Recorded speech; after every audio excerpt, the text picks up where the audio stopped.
January 1, 1959, Santiago de Cuba. Night drains from the city as the news runs ahead of dawn. The dictator has fled. Fulgencio Batista boards a plane and leaves an island he has gripped for 7 years with knuckles that never loosened in public. In the streets, a rumor turns into a roar.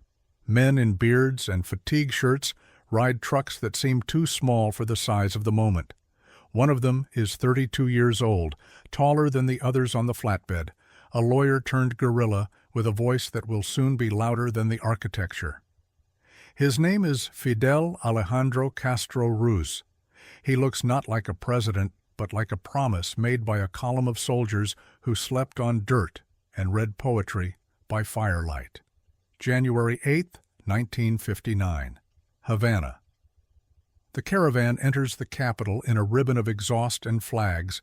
A white dove lands on a shoulder during a speech and stays there just long enough for legend. The crowd hears a vocabulary it wants to believe in: justice, sovereignty, dignity, words that could mean clean elections and courts that aren't for sale. Inside the movement, the vocabulary means something sharper: purges of the security forces that tortured friends, trials that the world will describe as summary, a morality tale where the old order pleads and the new order answers. At La Cabaña Fortress, the echo of rifle fire turns rumor into policy. A revolution that promised law begins by writing its first laws in gunpowder. February-June 1959. Across ministries that had once belonged to men with offshore accounts.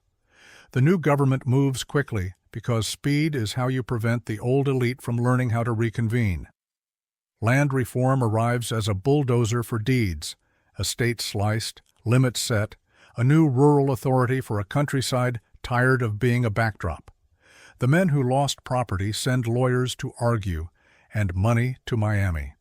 The Americans watch as embassy cables fill with nouns that predict distance: nationalizations, agrarian courts, revolutionary tribunals.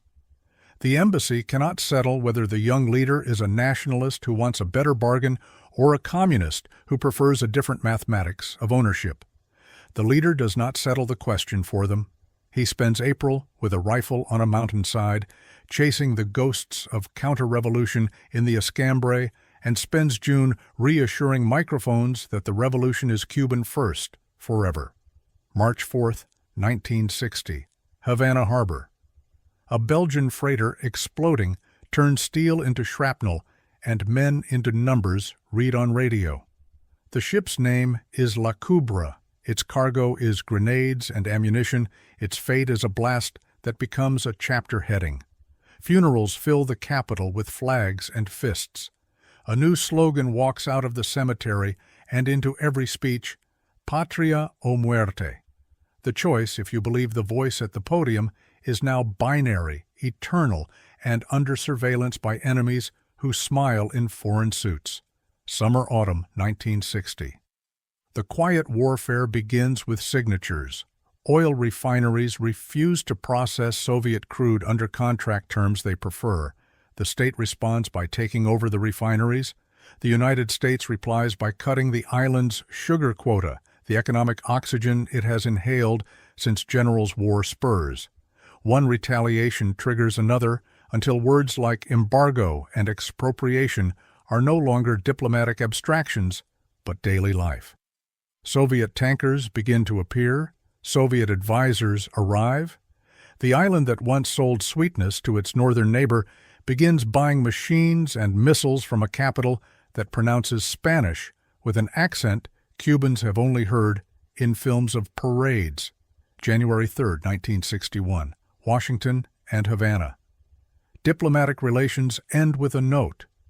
The line that once connected a Caribbean capital to the most powerful embassy in the hemisphere is cut on paper, and in the gap between stamps and seals, other lines are drawn with ink that no one will admit is fresh. In training camps far from Havana, men practice for beaches they have never visited. In safe houses near Miami, maps are folded into envelopes that never pass through a post office. The new government in Cuba tells the country that invasion is not a nightmare, but a schedule. April 17, 1961. Playa Girón, Bahía de Cochinos. Before dawn, men climb down from the bellies of planes and from the sides of landing craft into water that pulls at boots and radios. They are exiles, trained, armed, convinced by briefings and the hunger of return that a beachhead can become a nation in a week if only the world blinks in their favor. The world does not blink the way they were promised. The air cover they counted on arrives too thin and too late. The militia and the army that were supposed to splinter stiffen instead. The road to the swamps becomes a road to surrender. On the third day, the men who came ashore as liberators are prisoners on television, their names read aloud by an announcer who transforms failure into proof of destiny. In Havana, the leader who wore olive green turns a defeat for his enemies into the grammar of his state. He declares the revolution socialist, as if the adjective had been waiting backstage, and ties its survival to his own biography. The people, he tells the cameras, have done what armies do when they believe in the story that commands them. They have held. The lesson for his internal rivals is that history has elected him beyond ballot boxes. The lesson for his external enemies is that invading an island with memory is a different sport than training on target ranges. The lesson for the rest of Latin America is that a small country can pitch its voice so high that it reaches the back row of the planet. Autumn 1961, spring 1962. Washington and Moscow count, measure, and imagine. In the Florida Straits, the distance between Key West and Havana is 90 miles. In the redwood forests of strategy memos, those miles are an abyss. The island becomes a chess square that both superpowers pretend is just geography. In truth, it is theater with 3 playwrights. In Moscow, the proposal that will tilt the earth is drafted in rooms where victory and caution wrestle to a draw. Station medium-range missiles in Cuba to offset the American advantage in Turkey and Italy, to reassure a volatile ally, and to teach Washington the cost of pretending the Caribbean is a private lake. In Havana, the ally accepts with a logic born of combat. If your enemy can reach your throat in minutes, make sure his throat is equally within reach. In Washington, the assumptions about the island's role in the continental story harden into nerves that will twitch the moment reconnaissance photographs produce evidence sharper than rumor. Late August, October 14, 1962. San Cristobal, Sagua La Grande, Remedios, Cuban fields with new geometry. Crates arrive with the weight of a future. Soldiers who learn to dismantle sugar presses learn to raise launchers. Soviet technicians unfold platforms in cane and scrub. Shapes that the island has never seen are hidden beneath wrinkled camouflage that looks wrong from above. A U-2 returns from its silver line in the sky with film that answers questions too cleanly even for doubters. Launch sites, missiles under construction, support vehicles that match the manuals. The images move from light table to briefcase to the desks of men who will not sleep properly for 13 days. October 16th to 22nd, 1962, Washington and Havana. In the White House, a committee invents itself as the ex-com and wears grooves into the Situation Room table with pencils. The options bloom and wither. Bomb the sites, invade the island, do nothing, and live with humiliation, or put a line in the water that will force ships to choose between turning back and being the spark that ruins a century. The word quarantine is chosen not because it is accurate, but because it avoids the legal complications of blockade, and because naming has always been the beginning of victory in a town built on statutes and spin. On television, the American president tells his country that nuclear weapons are being introduced in the hemisphere and that a line has been drawn. At night, the island practices for war with sirens and with the private mathematics of mothers counting children. October 23rd to 27th, 1962. The line holds, then flexes, then tightens. Soviet ships turn or slow. Others, already in port, continue to unload the logic of a gamble. An American U-2 is shot out of the sky over eastern Cuba, and the name of its pilot, Rudolph Anderson, joins the ancient list of men whose deaths arrive as punctuation in sentences written by people they will never meet. The American military asks for permission to retaliate. The president refuses because another verb has turned up in the vocabulary of survival: wait. The men in Washington and Moscow exchange letters that are really arguments with their own staffs. The man in Havana writes to Moscow that if the island is invaded, the answer should be a strike that ends the question permanently. The world, which had never heard of a municipality called San Cristobal, now uses it in prayers. Then comes the deal the public will learn in pieces. The missiles leave the island. The United States pledges not to invade Cuba. In a paragraph that will be declassified slowly, the American missiles in Turkey go away a few months later, like furniture removed at night. When the crates leave, the island stays. It stays as a symbol the leader sharpens into policy. He says no to inspections on Cuban soil because sovereignty has become his second religion. He says yes to a society that must learn to live under the shadow of an embargo that will weather every administration and every thaw. The revolution that began in mountains learns to stand at a counter and explain to a grocer why coffee is half ration this month, and why textbooks have changed again.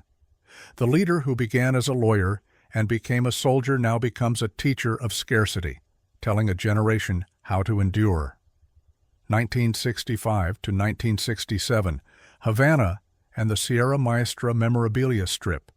The revolutionary vanguard wears Che Guevara on its sleeve and in its speeches. Then the photographs become memories. Che leaves for other continents and other wars. The leader stays on the island as the guarantor of a model that looks, to admirers abroad, like dignity in a world of clients and masters, and looks to critics at home like an experiment that never ends, because experiments pay in slogans more than in meals. In a courtroom in 1968, a poet will discover how quickly metaphors become evidence. In a headquarters in 1970, a commander will discover that a 10-million-ton sugar harvest can be a poem too, one that ends in a rhyme called failure. The year is lived in machete brigades and volunteer hours and speeches that turn fatigue into morality. December arrives with numbers that do not obey the microphone. November 4th, 1975. Luanda, Angola, a different Atlantic. Cargo holds sigh open, and soldiers step into a war whose languages require translators for commands and for grief. The Cuban leader has decided that the island's security lies not only in coastal batteries and sugar quotas, but in solidarity that sends doctors and fighters to Africa. The airlift begins with a logic sharpened by 1,000 hours of speech. The imperial powers wrote the map. The decolonized will write the footnotes with rifles.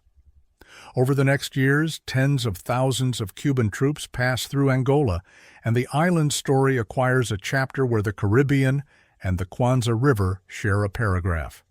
The critics will say proxy, the admirers will say principle, the families will count departures and returns. April to October 1980, Mariel Harbor. A fleet of small boats overloaded with kitchen chairs and arguments stitches the sea between Havana and Florida into a moving bridge. What begins as a breach in the wall becomes a policy, and what begins as a policy becomes an exodus. 125,000 people leave in a season, each carrying a version of the revolution in a bag. Hope that curdled, hope that never arrived, hope that could only live elsewhere. On the Malecon, insults become rocks. On the island of Key West, welcome becomes bureaucracy. The leader who once kept his enemies far away now experiments with sending them across the water and discovers that borders obey neither ideology nor sentiment. they obey boats. June 1989, Havana. A general returns from Africa with medals and finds a courtroom waiting. Arnaldo Ochoa, hero of the Republic, is accused of corruption, of drug ties, of betraying the ethic that the revolution put in the mouths of schoolchildren. The trial is televised and ends with the sound of rifles that once saluted him. The message is medicinal and frightening. No one stands above the code, not even those the code once canonized. The island sits up straighter. It also whispers. If heroes can evaporate on camera, everything that seems solid becomes conditional. Autumn 1989 to December 1991. Eastern Europe and the Kremlin. The patrons who sent oil and machines and advisors and prayers for American misfortune are themselves rearranged by history. The wall in Berlin opens like a faulty door. Governments that once clapped for May Day schedule elections. In Moscow, a man with a birthmark and a vocabulary of perestroika and glasnost loosens knots until the rope lies on the floor. The island reads the news with the dread of a sailor who hears that his lighthouse has gone dark. The oil shipments thin, the spare parts stop. The horizon that once had ships turns into a line where sky meets water with nothing to interrupt it. A phrase replaces a decade of forecasts, periodo especial, 1992 to 1994. Havana in blackout. Bicycles multiply, buses die on the side of the road, electricity becomes a rumor that visits neighborhoods in the middle of the night and leaves before breakfast. Calories are counted in committees. The leadership opens doors that were once welded shut. Dollars made legal, small-scale private enterprise allowed, foreign investment courted with architecture that looks like confession. The revolution learns to rent its coastline to Europeans in exchange for the hard currency that buys the diesel that boils the water for the coffee that is rationed. The leaders' speeches grow longer. The sentences extend into the day after the rally ends. The island endures because it has practiced endurance for 3 decades and because it does not know what the alternative meal tastes like. August 5, 1994. Havana, Malecon. A protest ripples, then crests. The Maleconazo, fueled by heat, blackout, rumor, and the ancestral muscle memory of the sea as exit. The state responds with a combination of arrests and a strange permission. It opens the water. Rafters lash inner tubes into boats and trust currents, stars, and luck to carry them 90 miles to a policy. The exodus becomes a crisis in Florida, a bargaining chip in Washington, a pressure valve in Havana. Later, when order returns, when the coast is quiet again, the leader will remind his country that the island remains a singular noun. The people will nod because they are tired, and because the truth is, in the end, an island too. You can leave it, but it keeps its shape. Late 1990s. Recovery of a kind. Tourism becomes the unofficial second anthem. Remittances tie families to bank lines they once cursed. Doctors are exported in white coats to countries that need them. The island collects gratitude and hard currency for services that, unlike sugar, can be refined without fuel. In classrooms, textbooks explain that the revolution adapts. In kitchens, parents explain to children that adaptation means a different dinner. The embargo remains a weather system. The leader remains a meteorologist who names storms and says that all seasons are hurricane seasons until further notice. November 25, 2016, Havana, near midnight. The announcement arrives without a face on television. Fidel Castro has died at 90. In the streets, some people cry, some people sit in silence, some check phones for confirmation from relatives who live across the water and keep different clocks. The 9 days that follow are organized like a vigil designed by a state. Processions, ashes, lectures, a last trip along roads that once heard a younger voice promising a future that turned into a country. He is buried not as a president, but as a narrative. The stone that marks him is smaller than the sentences he once spoke. This is the story of a man who learned to occupy an island with a microphone, who turned the dialect of a courtroom into the cadence of a barracks, who made foreign policy from a small country sound like a sermon that superpowers had to answer. It begins with a truck rolling into a capital and a dove balancing on a shoulder.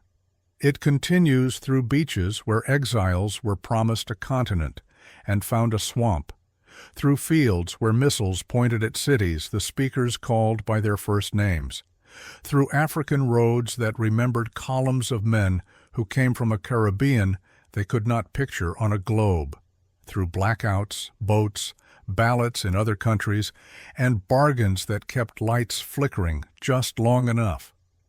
It ends with a quiet sentence at night and a population that knows both the pride of having stood up to giants and the ache of having stood in line for meat.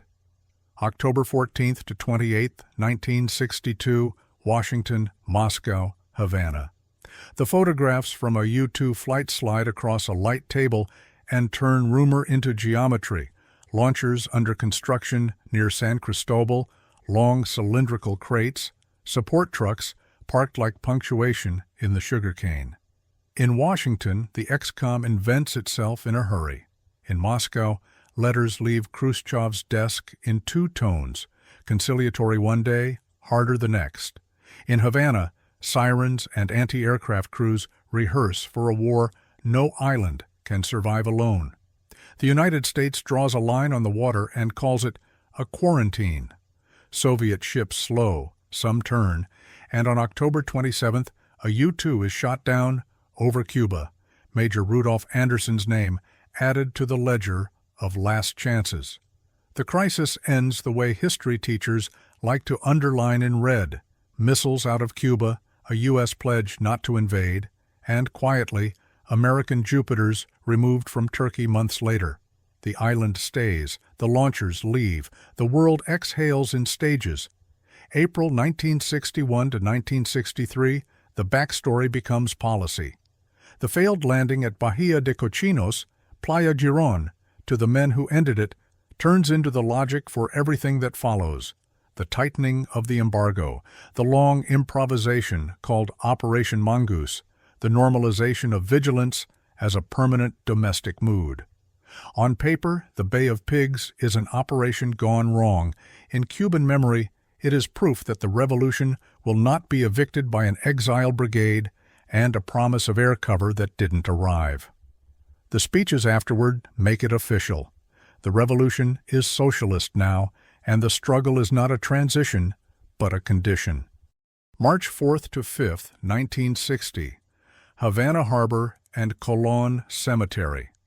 A freighter named La Cubra explodes while unloading Belgian munitions, once and then again, while rescuers work amid the smoke. Dozens die, hundreds are hurt. At the funeral the next day, a phrase is minted that will long outlive the flowers: Patria o muerte. It becomes more than a slogan. It is a frame for the decade to come. 1975 a 1991. Luanda, Menonga, Quito, Cuanavale. The island projects itself far beyond its shoreline under a code name, Operation Carlota, airlifting troops to Angola to support the MPLA against UNITA and South African armor. Over the years, the numbers climb into the tens of thousands, rotation after rotation. Advisors, tanks, and pilots share a war whose maps are printed half a world away from Havana. To comrades, it is internationalism. To critics, proxy war. To families, departures and returns and lists that begin to look like geography homework: Quifangondo, Abo, Sumbe, Quito. When withdrawals come in the early 1990s, they coincide with another, larger retreat. The superpower that bankrolled much of Cuba's economy is dissolving. April to October 1980. Mariel Harbor.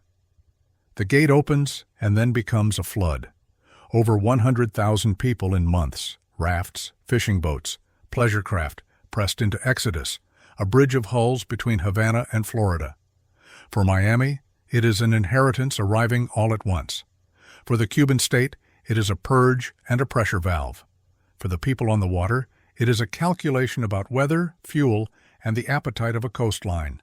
When the last boats tie up, the country on both shores has learned how quickly a rumor can become a port policy. June-July 1989, Havana. The Ochoa case. A hero of the Republic, veteran of Angola, put on trial and shot by firing squad alongside Antonio de la Guardia after televised proceedings that mixed allegations of corruption and drug trafficking with the shock of seeing a celebrated general condemned by the system he served. The message is iron. No one is above the code. The whisper that follows is softer and harder to silence. If a hero can vanish on camera, who is safe? 1991 to 1993. The special period in time of peace begins not with a decree, but with light outages that last long enough to rename the night. Soviet deliveries sink toward zero, buses fail, factories idle, meat becomes a memory with a specific smell. The leadership legalizes possession of the U.S. dollar and allows remittances, heresy turned necessity, to pull hard currency through family ties. Small private restaurants and repair shops appear. Tourism becomes a lifeline. The revolution learns a new grammar where ideology conjugates with improvisation, rationing alongside dollars, slogans alongside tips, sovereignty alongside joint ventures. August 5, 1994. Havana, Malecon. A hot day, a rumor about boats, a crowd that becomes the Maleconazo. Thousands in the streets, frustration spoken aloud, windows broken, then a sudden quiet when the leadership appears in person and the police lines harden. In the days that follow, the message shifts from containment to permission. The coast is open. The balseros lash inner tubes and plywood into possibility. The Florida Straits fill with rafts. The United States intercepts many at sea and routes them to Guantanamo. Migration accords will follow because the water has become a referendum. January 21st to 25th, 1998.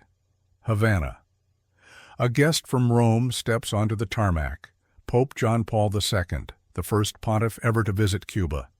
The images are careful theater, cassock and olive green, crucifix and star, yet the words bite through the choreography. May Cuba open itself to the world, and may the world open itself to Cuba, he says, and even those who do not attend Mass understand the double edge. It is an early rehearsal for a later thaw, proof that soft power can graze even the thickest walls. November 25th, 1999, June 28th, 2000, Florida Straits, then Miami, then back to Cuba. The Elian Gonzalez case is a custody battle that becomes an X-ray of two countries' fears and hopes. A child clinging to an inner tube is rescued. His mother has drowned. Miami relatives say stay. His father in Cuba says come home. Courtrooms, rallies, television trucks. And before dawn on April 22nd, armed agents in a little Havana bedroom take the boy to end the standoff. By summer, he is back in Cardenas, the narrative sealed on both shores as proof of opposite truths. July 31st, 2006, February 24th, 2008. Havana. An announcement on state television. Due to illness and surgery, the Comandante temporarily transfers duties to Raul. Months pass, rumors breed. Columns signed Reflections appear under Fidel's byline. In February 2008, a second statement removes the adverb, he will not return to the presidency. The handover that exile hardliners once predicted would come by force arrives instead by letterhead. The island discovers it can change a leader without changing its system. December 17, 2014, Washington, Havana, and the Vatican in the footnotes. Two presidents speak on television about a new chapter. Prisoners are exchanged, embassies are promised, travel and remittances loosen, the embargo remains because it lives in law. The Vatican is thanked for hosting quiet talks. proof that sanctuaries can still serve diplomacy. For Cubans on the island, the news feels like windows opening. For exiles who built identities from opposition, it feels like a betrayal, a bargaining away of leverage for gestures. The next day, cafes in Vedado and Hialeah argue with equal certainty about what will follow. November 25, 2016. Havana, late evening. Raul Castro appears on state television to say the sentence that many thought they would never hear. Fidel has died at 90. 9 days of mourning are declared. The ashes travel in reverse along the 1959 Caravana de la Libertad route to Santiago. The urn comes to rest near the heroes of an older century. Reactions abroad are a collage, eulogies, condemnations, cool analyses of a legacy measured in defiance and deprivation. On the island, the mood is quieter, less quotable. Families remember lines for bread and free clinics, departures and diplomas, speeches that lasted into the night, and the strange certainty of living in a story everyone else argued about. After the cortege and the flags, the furniture remains where the special period shoved it. Tourism and remittances still prop up budgets. The embargo still shapes markets and excuses, migration pulses in cycles that recall earlier exoduses. When new crowds leave by sea or through borders far from the straits, headlines reach for old comparisons, larger than Mariel, smaller than Mariel, because the island's story is still written in flows as much as in votes. The argument over authorship continues. How much of Cuba's hardship belongs to external pressure? How much to internal command? There is no single line that satisfies both the doctor leaving for a mission abroad and the grandmother waiting for a blackout to end. The chronology then reads cleanly on paper: explosion, invasion, missiles, Africa, exodus, trial, blackout, protest, papal visit, custody battle, handover, thaw, funeral. The lived sequence is messier: a ration book beside a dollar tip, a photograph of a boy on an inner tube taped next to a graduation portrait, a passport with visas and a store receipt for powdered milk, a bookshelf with Marti and a remittance receipt. If the revolution began with an argument shouted from a truck in January 1959, it continued as an argument conducted in kitchens, checkpoints, and airports for the next half-century. The end of the man did not end the sentence. It only removed the comma that was his voice.